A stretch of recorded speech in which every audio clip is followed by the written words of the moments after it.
ಸಮಾನತೆಯ ದೃಷ್ಟಿಯಿಂದ ಆಡಳಿತವನ್ನು ಕೊಡ್ತಾ ಇದ್ದಾರೆ. ಕಾಂಗ್ರೆಸ್ ಅಧಿಕಾರಕ್ಕೆ ಬಂದ ತಕ್ಷಣ ಮುಸಲ್ಮಾನರು ಮಾಡ್ತಾ ಇದ್ದಾರೆ. ಒಂದು ಸಮುದಾಯವನ್ನು ತುಷ್ಟೀಕರಣದ ರಾಜಕಾರಣ ಮಾಡಿದಾಗ ಇನ್ನೊಂದು ಸಮಾಜಕ್ಕೆ ಫಾರೂಕ್ ಮತ್ತೆ ಹರೀಶ್ ಪುಂಜಾ ವರ್ಸಸ್ ತಗೊಳ್ಳಿ. ಫಾರೂಕ್ ಅಂಡ್ ಹರೀಶ್ ಪುಂಜಾ ಸಬ್ಕಾ ಸಾಥ್ ಸಬ್ಕಾ ವಿಕಾಸ್ ಆಯ್ತಾ. ನಿಮ್ಮ ಭಾರತೀಯ ಜನತಾ ಪಾರ್ಟಿಯಲ್ಲಿ ಇವತ್ತವರೆಗೂ ಮುಸಲ್ಮಾನರಿಗೆ ಎಲ್ಲೆಲ್ಲಿ ಸೀಟ್ಗಳು ಕೊಟ್ಟಿದ್ದೀರಾ? ಯಾವ್ದಾದ್ರು ಒಂದು ಟಿಕೆಟ್, ಒಂದು MLA ಗಿರ್ಲಿ, ಒಂದು MP ಗಿರ್ಲಿ, ಅಥವಾ ಒಂದು MLC ಗಿರ್ಲಿ, ಹೋಗ್ಲಿ ಅಷ್ಟೆಲ್ಲ ಬಿಟ್ಟಾಗಿ ಒಂದು ಲೋಕಲ್ ಕಾರ್ಪೊರೇಟರ್ಗೆ ಎಲ್ಲಿ ಕೊಟ್ಟಿದ್ದೀರಾ ನನಗೆ ತೋರಿಸಿ ನೋಡೋಣ. ಸಬ್ಕಾ ಸಾಥ್ ಸಬ್ಕಾ ವಿಕಾಸ್ ನೀವೆಲ್ಲರಿಗೂ ತಗೊಂತಾ ಇದ್ದೀರಾ, ಎಲ್ಲಾದ್ರೂ ಒಂದ್ ಕಡೆ ಒಂದ್ ಸೀಟ್ ಕೊಟ್ಟಿದ್ದೀರ ನನಗೆ ತೋರಿಸಿ. ರಿಯಾಜ್ ಅವರೇ, ಒಂದ್ ನಿಮಿಷ ನನಗೆ ಮಾತಾಡ್ಲಿಕ್ಕೆ ಅವಕಾಶ ಕೊಡಿ. ನೀವ್ ಹೇಳಿದ ಕ್ವಶನ್ಗೆ ನಾನು ಆನ್ಸರ್ ಮಾಡ್ತೇನೆ. ನೀವು ಫಾರೂಕ್ ಅವರೇ, ನಿಮಗೆ ನಾನು ಆನ್ಸರ್ ಮಾಡ್ತೇನೆ. ಈ ದೇಶದಲ್ಲಿ ಒಂದ್ ನಿಮಿಷ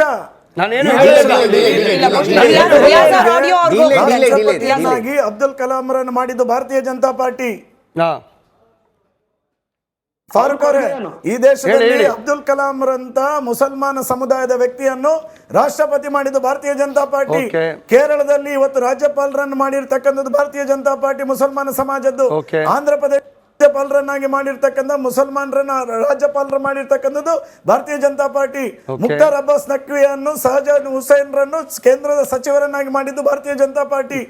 ಭಾರತೀಯ ಜನತಾ ಪಾರ್ಟಿ ಎಲ್ಲಿಯೂ ದೇಶದ ಮೊದಲು ಎನ್ನುವಂತ ಮುಸಲ್ಮಾನರನ್ನು, ಭಾರತೀಯರು ಎನ್ನುವಂತ ಮುಸಲ್ಮಾನರನ್ನು ಯಾವತ್ತೂ ರಾಜಕಾರಣದ ವ್ಯವಸ್ಥೆಯಲ್ಲಿ ಹರೀಶ್ ಪುಂಜಿ ಅವರೇ, ನಾನು ನಿಮಗೆ ಕೇಳಿದ್ದು ನಮ್ಮ ಕರ್ನಾಟಕದಲ್ಲಿ ಅರ್ಥ ಆಯ್ತಾ?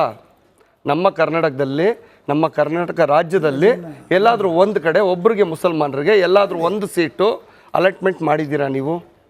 ಮುಸಲ್ಮಾನರಿಗಂತ ಏನಾದ್ರೂ ಒಂದು ಮಾಡಿದ್ದೀರಾ? ಫಾರೂಕ್ ಅವರಿಗೆ ನಿಮಗೆ ಇತಿಹಾಸ ಗೊತ್ತಿಲ್ಲ.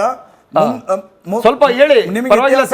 ಯಡಿಯೂರಪ್ಪನವರು ಈ ರಾಜ್ಯದ ಮುಖ್ಯಮಂತ್ರಿಗಳಾಗಿದ್ದಂತ ಸಂದರ್ಭದಲ್ಲಿ ಮುಸಲ್ಮಾನ ಸಮಾಜದ ವ್ಯಕ್ತಿಯನ್ನು MLC ಮಾಡಿ ಈ ರಾಜ್ಯದ ಅಲ್ಪಸಂಖ್ಯಾತ ಸಚಿವರನ್ನಾಗಿ ಮಾಡಿರ್ತಕ್ಕಂಥದ್ದು ಭಾರತೀಯ ಜನತಾ ಪಾರ್ಟಿ. ಯಾರಿಗೆ MLC ಮಾಡಿದ್ರಿ? KJP ಮಾಡಿದಾಗ ಅವರ ಹೆಸರು MLC ಮಾಡಿ ಈ ರಾಜ್ಯದ ಹೆಸರು ಹೇಳಿ ಸರ್, ನನಗೆ ಗೊತ್ತಿಲ್ಲ, ಇತಿಹಾಸ ಗೊತ್ತಿಲ್ಲ ನನಗೆ, ಹೆಸರು ಹೇಳಿ ಸರ್.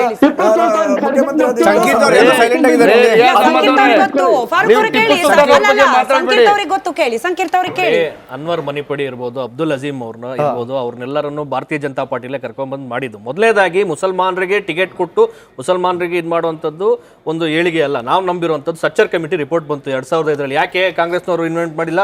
ನಿಮ್ಮನ್ನ ಮುಸಲ್ಮಾನರನ್ನ ಬರೀ ತುಷ್ಟೀಕರಣಕ್ಕೆ ತಾನೇ ಉಪಯೋಗಿಸ್ಕೊಂಡ್ರು, ನಿಮ್ಮನ್ನ ವೋಟ್ ಬ್ಯಾಂಕ್ ತಾನೇ ಉಪಯೋಗಿಸ್ಕೊಂಡ್ರು. ನಿಜವಾದ ಕಳಕಳಿ ಮುಸಲ್ಮಾನರ ಬಗ್ಗೆ ಇದ್ದಿದ್ರೆ ಅನುದಾನವನ್ನ ಬರೀ ಘೋಷಣೆ ಮಾಡುವಂತದ್ದಲ್ಲ. ಯಾರು ಭಾರತೀಯ ಜನತಾ ಪಾರ್ಟಿ ಅವರು ಇವತ್ತು ಮುಸಲ್ಮಾನ್ ಮಹಿಳೆಯರು ಹೊರದೇಶದಲ್ಲಿ ಓದಬೇಕು ಅಂದ್ರೆ ಸ್ಕಾಲರ್ಶಿಪ್ ಕೊಡ್ತಿರೋದು ಯಾರು? ಭಾರತೀಯ ಜನತಾ ಪಾರ್ಟಿ ಅವರು, ಕಾಂಗ್ರೆಸ್ ಅವರಲ್ಲ.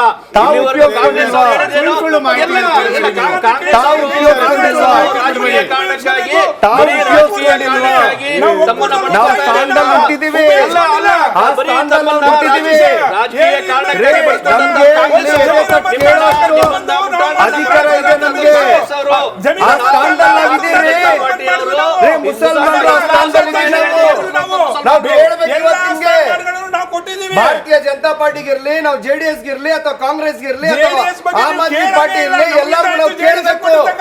ನಾವು ಮುಸಲ್ಮಾನರು ಲಾಸ್ಟ್ ಪಾಯಿಂಟ್ ಕೇಳ್ತೀನಿ ನಿಮಗೆ. ಲಾಸ್ಟ್ ಪಾಯಿಂಟ್ ಫಾರೂಕ್ ಅವರೇ, ಈಗ ನೋಡಿ, ನೀವು ಒಪ್ಕೋತೀರಾ? ಈಗ ನೋಡಿ, ಕಾಂಗ್ರೆಸ್ ಸರ್ಕಾರ ಬಂತು ಕರ್ನಾಟಕದಲ್ಲಿ, ಅದರಲ್ಲಿ ಮುಸ್ಲಿಂ ಮತಗಳು ಎಷ್ಟಿತ್ತು? 15-17% ಅಂತ ಒಂದು ಲೆಕ್ಕಾಚಾರ ಇದೆ. ಓಕೆ, ಟೋಟಲ್ ವೋಟ್ಸ್ ಎಷ್ಟು ಸಿಕ್ತು ಅವರಲ್ಲಿ 15-17%. ಅಂದರೆ 3 ವೋಟ್ ಬಂದರೆ ಆ 3 ವೋಟಲ್ಲಿ 1 ವೋಟ್ ಬಂದಿದ್ದು ಮುಸ್ಲಿಂ ಸಮುದಾಯದಿಂದ ಕಾಂಗ್ರೆಸ್ ಪಾರ್ಟಿಗೆ ಅಂತ ಲೆಕ್ಕಾಚಾರ. ಹೌದು. ಅಟ್ಲೀಸ್ಟ್ ಒಂದು ಡೆಪ್ಯೂಟಿ CM ಪೋಸ್ಟ್ ಕೊಡಬಾರ್ದಾ ಅಲ್ವಾ? ಒಪ್ಕೋತಿರೋ ಇಲ್ವೋ? ಹೌದು, ಒಪ್ಕೊಬೇಕು. ಎಷ್ಟು ಮಂತ್ರಿ ಸ್ಥಾನ ಕೊಡ್ಬೇಕಿತ್ತು? ಮತ್ತೆ ಕೊಡ್ಬೇಕಾಯ್ತು. ಕೊಟ್ಟಿದ್ದಾರಾ? 3 ಕೊಟ್ಟಿರೋದು. ಕೇಳಿ ಅವ್ರನ್ನ. 3 ಕೊಟ್ಟಿರೋದು. ಆನಂದ್ ಅವ್ರನ್ನ ಕೇಳಿ.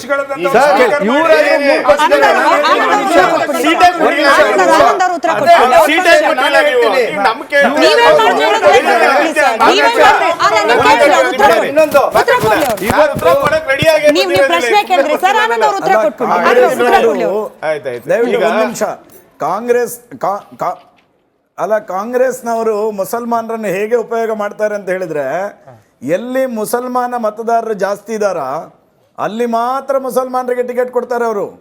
ಮತ್ತೆ ಕಾಂಗ್ರೆಸ್ನ ಕಾರ್ಯಕರ್ತ ಎನ್ನುವ ನೆಲೆಯಲ್ಲಿ ಎಲ್ಲಿ ಟಿಕೆಟ್ ಸಿಗಲ್ಲ ಮುಸಲ್ಮಾನರಿಗೆ.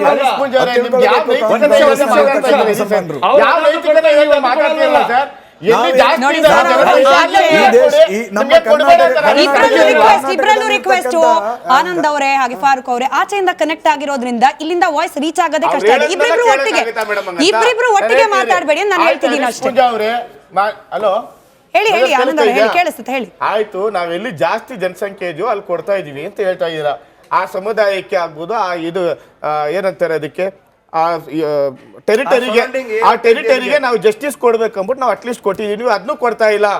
ಯಾಕೆ ಕೊಡ್ತಾ ಇಲ್ಲ? ಆಯ್ತು, ಇದು ಒಂದು ಪ್ರಕಾರವಾಗಿರ್ಲಿ. ಎರಡನೇ ಬಂದ್ಬಿಟ್ಟು ಈಗ ಮೇಡಮ್ ಜಿ ಹೇಳ್ತಾ ಇದ್ರು, ಪಂಚರಾಕ ಅವ್ರಿಗೆ ಮಾಡ್ಬಿಟ್ರೆ ಹೇಗೆ, ಗುಜರಿ ಗುಜರಿ ಮಾಡ್ಬಿಟ್ರೆ ಹೇಗೆ ಅಂತ. ನಾನು ಹೇಳ್ತಾ ಇದ್ದೀನಿ, ಮುಸಲ್ಮಾನರು ಯಾಕ್ರಿ ಪಂಚರೆ ಹಾಕ್ಬೇಕು?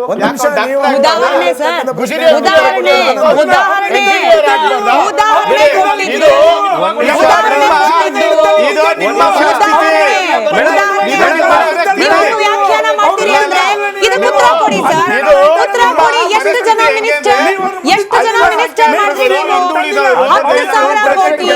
10,000 ಕೋಟಿ ಅಂದ್ರೆ ಎಷ್ಟು ಕೊಟ್ಟಿದ್ದೀರಾ? ಅವ್ರು ಹೇಳ್ತಿದ್ದಾರೆ ಕಾಂಗ್ರೆಸ್ನವರು ವೋಟ್ ಬ್ಯಾಂಕ್, ಕಾಂಗ್ರೆಸ್ನವ್ರಿಗೂ ಮುಸಲ್ಮಾನ್ ಸಮುದಾಯದವರು ವೋಟ್ ಬ್ಯಾಂಕ್. ಕೊಡಿ ಉತ್ತರ ಕೊಡಿ. ಅವ್ರು ಮುಗಿಸ್ಬಿಡ್ಲಿ ಸರ್, ಮುಗಿಸ್ಬಿಡ್ಲಿ.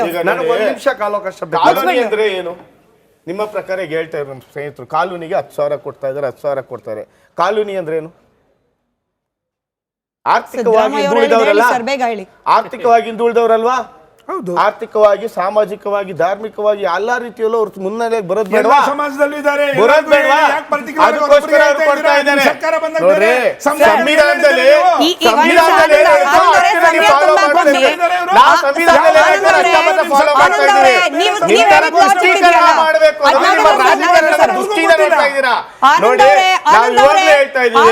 ಬುಡಕಟ್ಟು ಸಮುದಾಯದವರಾಗ್ಬೋದು, ಅಲ್ಪಸಂಖ್ಯಾತರಾಗ್ಬೋದು, ಹಿಂದುಳಿದ ವರ್ಗದವರಾಗ್ಬೋದು, ಅವರು ಎಕನಾಮಿಕಲಿ ಆಗ್ಲಿ ಆನಂದ್ ಅವರೇ ಕೇಳಿಸ್ಕೊಳ್ಬೇಕು. ಇಕನಾಮಿಕಲಿ ವೀಕರ್ ಸೆಕ್ಷನ್ಗೆ 10% ರಿಸರ್ವೇಶನ್ ಅಂತ ಮೋದಿ ಅವರು ಹೇಳಿದಾಗ ಬಾಯ್ ಬಡ್ಕೊಂಡು ಅವ್ರು ಯಾವ ಪಕ್ಷ ಬಡ್ಕೊಂಡಿದ್ದು? ಧರ್ಮದ ಆಧಾರದ ಮೇಲೆ, ಮತದ ಆಧಾರದ ಮೇಲೆ ರಿಸರ್ವೇಶನ್ ಯಾರು ಹೇಳಿದ್ದು? ಚರ್ಚೆ ಬೇರೆ ಕಡೆ ಹೋಗುತ್ತೆ. ಸಮಯ ಬಹಳ ಕಮ್ಮಿ ಇರೋದ್ರಿಂದ ಕಡೆ ರಿಯಾಕ್ಷನ್ ನಿಮ್ಮ ಹತ್ರನೇ ಬರ್ತೀನಿ. ಒಂದ್ ನಿಮಿಷ ಹರೀಶ್ ಪೂಂಜಾ ಅವರೇ ಹಾಗೆ ರಿಯಾಜ್ ಅವರೇ, ನೀವು ಹೋಗೋಕ್ ಮುಂಚೆ ಧರ್ಮದ ಆಧಾರದ ಮೇಲೆ 10 ಸೆಕೆಂಡ್ ಅಲ್ಲಿ ರಿಯಾಕ್ಷನ್ ಎಲ್ಲರ ಕಡೆಯಿಂದ ದಯಮಾಡಿ. ಸಮಯ ಬಹಳ ಕಮ್ಮಿ ಇರೋದ್ರಿಂದ ಧರ್ಮದ ಆಧಾರದ ಮೇಲೆ ಟ್ಯಾಕ್ಸ್ ಕೇಳೋ ಮಟ್ಟಿಗೆ ಬರೋದು ಅವಶ್ಯಕತೆನಾ, ಅಥವಾ ವಿಭಜನೆ ಮಾಡ್ತೀವಿ ಅಂದವ್ರನ್ನ ಗುಂಡಿಟ್ಕೊಳ್ಳೋದು ಈ ಮಾತು ಅವಶ್ಯಕತೆ ಐತಾ? ಪೂಂಜಾ ಅವರು, ಅದಾದ್ಮೇಲೆ ರಿಯಾಜ್ ಅವರು.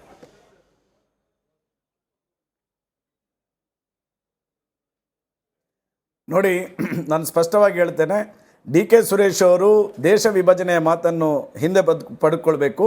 ಮತ್ತು ಅದು ನಾನು ಹೇಳಿರ್ತಕ್ಕಂಥದ್ದು ತಪ್ಪು ಎನ್ನುವಂಥದ್ದನ್ನು ಅವರು ಸಾರ್ವಜನಿಕವಾಗಿ ಅವರು ಒಪ್ಕೊಳ್ಬೇಕು. ಆ ಮೂಲಕ ಅವರು ಭಾರತೀಯರು, ನಾವೆಲ್ಲರೂ ಒಂದಾಗಿರ್ಬೇಕೆನ್ನುವಂಥ ಹೇಳಿಕೆಯನ್ನು ಕೊಡಬೇಕು. ಆ ಸಂದರ್ಭದಲ್ಲಿ ನಾನು ನನ್ನ ಹೇಳಿಕೆಯನ್ನು ಹಿಂದೆ ಪಡ್ಕೊಳ್ಳಿಕ್ಕೆ ನಾನು ಸದಾ ಸಿದ್ಧನೆ. ಸರ್, ಕಡೆ ರಿಯಾಕ್ಷನ್ ಆಗಿರೋದು ರಿಯಾಜ್ ಅವರೇ 10 ಸೆಕೆಂಡ್. ನೋಡಿ, ನಾವು ಹೇಳಿಕೆ ಕೊಟ್ಟಿಲ್ಲ. ಡಿ.ಕೆ. ಸುರೇಶ್ ಅವರು ಹಿಂದೂನೇ, ಅವ್ರು ಹಿಂದೂಗಳಾಗಿ ಅವರು ಇದನ್ನು ಹೇಳಿದ್ದಾರೆ, ಅವ್ರು ರಾಜಕೀಯ ಪ್ರೇರಿತವಾಗಿ ಅವ್ರ ಹೇಳಿಕೆ. ಆದ್ರೆ ಇವರು ಪದೇ ಮುಸಲ್ಮಾನರಿಗೆ ತಾವು ಹೇಳ್ಕೊಂಡ್ ಬರೋದಂತದ್ದು ಇದು ನಾವು ಖಂಡಿಸ್ತೀವಿ. ಯಾಕಂದ್ರೆ ಕೊಲೆ ಮಾಡಿ ಲೂಟಿ ಮಾಡೋರ್ಕಿಂತ ಅನುಕಂಪ ತೋರ್ತಾ ಇರೋ ಇವರೇ ಎಷ್ಟು ಮೇಲು. ಬಿಜೆಪಿ ಅವರು ಕೊಲೆ ಮತ್ತು ಲೂಟಿ ಮಾಡ್ಕೊಳ್ಳೋಂತ ಕೆಲಸ ಮಾಡ್ತಾ ಇದೆ. ಅವ್ರು ಯಾವತ್ತು ಅವ್ರು ಹೇಳಿದ್ರು APJ ಅಬ್ದುಲ್ ಕಲಾಂ ಅವ್ರಿಗೆ ಕೊಟ್ಟಿದ್ವಿ, ಹಮೀದ್ ಅವ್ರಿಗೆ ಕೊಟ್ಟಿದ್ವಿ ಅಂತ. ಅವರಿಗೆ ಅವರು ನಮ್ಮನ್ನ ಅದೇ ವಿಶ್ವಾಸಕ್ಕೆ ತಗೊಳ್ಳಿ. ಅಬ್ದುಲ್ ಕಲಾಂ ಅಂತ ವಿಶ್ವಾಸ ಬಹಳ ಒಳ್ಳೆ ಪದ ಸರ್, ಬಟ್ ಅದಕ್ಕೆ ರಾಜಕೀಯ ಲೇಪನ ಹೆಂಗಾಗ್ಬಿಟ್ಟಿದೆ ಅಂದ್ರೆ, ಆಯ್ತು ಸಮಯ ನನ್ನ ಹತ್ರ ಸಮಯ ಇದ್ದಿದ್ದು ಅಷ್ಟೇ, ದಯಮಾಡಿ ಕ್ಷಮಿಸಿ. ರಿಯಾಜ್ ಅವರೇ, ನೆಕ್ಸ್ಟ್ ಟೈಮ್ ಬರುವಾಗ ಆಡಿಯೋ ಒಂಚೂರು ಕರೆಕ್ಟ್ ಮಾಡ್ಕೊಂಡು ಬನ್ನಿ. ನಿಮ್ಮ ಮಾತುಗಳನ್ನ ನಮ್ಮ ವೀಕ್ಷಕರ ತನಕ ತಲುಪಿಸೋ ಪ್ರಯತ್ನ ಮಾಡ್ತೀನಿ, ಕ್ಷಮೆ ಇರಲಿ. ಸಮಯ ಇದ್ದಿದ್ದಷ್ಟೇ. 10 seconds sir, 10 seconds, last 10 seconds. Sachar ಕಮಿಟಿಯ ವರದಿಯನ್ನ ಇಲ್ಲಿವರೆಗೂ ಮಾಡಿಸಿ 7 ಜನ ಸದಸ್ಯರ ಒಂದು ವರದಿಯನ್ನ ಮಾಡಿಸಿದಂತ ಕಾಂಗ್ರೆಸ್ ಪಕ್ಷ ಅದ್ರಲ್ಲಿ ಹೇಳಿದೇನು ಈಗಲೂ Quick ಆಗಿ sir, ಆರ್ಥಿಕವಾಗಿ quick ಆಗಿ. ಹಿಂದುಳಿದಿರುವಂತವ್ರು ಮುಸಲ್ಮಾನರು ಅಂದ್ರೆ ಇಷ್ಟು ವರ್ಷ ಮುಸಲ್ಮಾನರನ್ನ ಕೇವಲ ವೋಟ್ ಬ್ಯಾಂಕ್ ಆಗಿ ಬಳಸುವಂತದ್ದು ಅದಕ್ಕೆ ಹೇಳಿದೆ ಕಾಂಗ್ರೆಸ್ ಸರ್, ಪಕ್ಷ. ವಿಶ್ವಾಸ ತೆರಿಗೆ ಬಗ್ಗೆ ಅನ್ನೋದು ಮಾತಾಡಕ್ಕಿಂತ ಮುಂಚೆ, ವಿಶ್ವಾಸ ಅನ್ನೋದು ತೆರಿಗೆ ಸಾರಿ ಬಗ್ಗೆ ಸಾರಿ ಮಾತಾಡಕ್ಕಿಂತ ಆಯ್ತಾಯ್ತು ಮುಂಚೆ ಸಮಯ ಕಾಂಗ್ರೆಸ್ ಆಗೋಯ್ತು ಸ್ವಲ್ಪ ಡೆಟಾಲ್ ಸಮಯ ಹಾಕೊಂಡು ಆಗೋಯ್ತು ಬಾಯಿ ಇಲ್ಲ ತೊಳ್ಕೊಂಡು ಸಾರಿ ಮಾತಾಡಿ. ವಿಶ್ವಾಸ ಅನ್ನೋದು ಬಹಳ ಒಳ್ಳೆ ಪದ ಆದ್ರೆ ರಾಜಕೀಯ ಬೆರೆಸಿ ಅದನ್ನ ಯಾರ ಮೇಲೆ ವಿಶ್ವಾಸ ಇಡಬೇಕು ಇಡಬಾರ್ದು ಅನ್ನೋ ಮಟ್ಟಕ್ಕೆ ತೆಗೆದುಕೊಂಡು ಹೋಗ್ತಾ ಇರೋ ವ್ಯವಸ್ಥೆ ಸರಿಯಾಗ್ಲಿ ಅಂತ ಆಶಿಸ್ತಾ